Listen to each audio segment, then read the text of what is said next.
So my first years at North Valley High School, I'll admit they didn't go too well. I wasn't the best kid and the people around me weren't the best kids.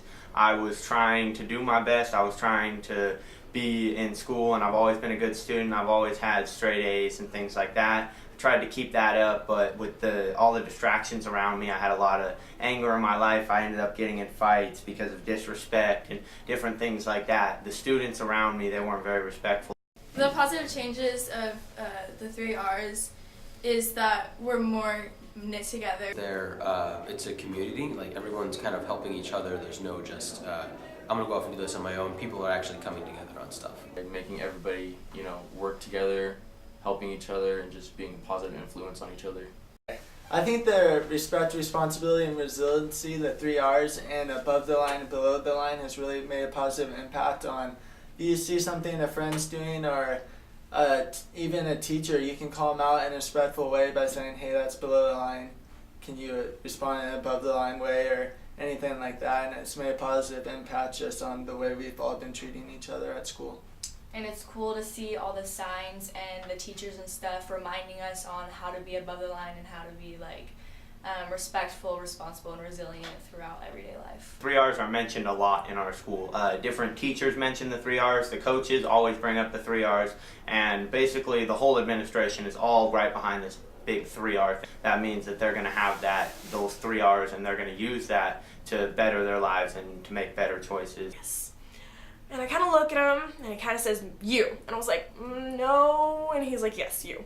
So we get up, and we wrap this girl in a whole, I think, a roll and a half of toilet paper. And she almost falls over, but I end up catching her.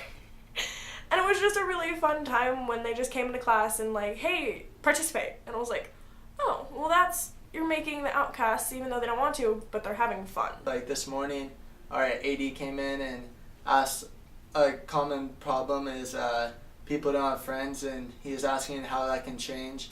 And we just had a nice class discussion on how if you be a friend to someone, you're also making a friend, and how that can make a positive impact on the school. So last year I got a positive note home to my father, and I got home and he let me know that I've been doing good in school, and teachers were noticing it, and it just it's pretty awesome that they're letting our parents know. My parents are super busy all the time, so they didn't really see it, and I had to kind of say, hey mom, kind of look at this.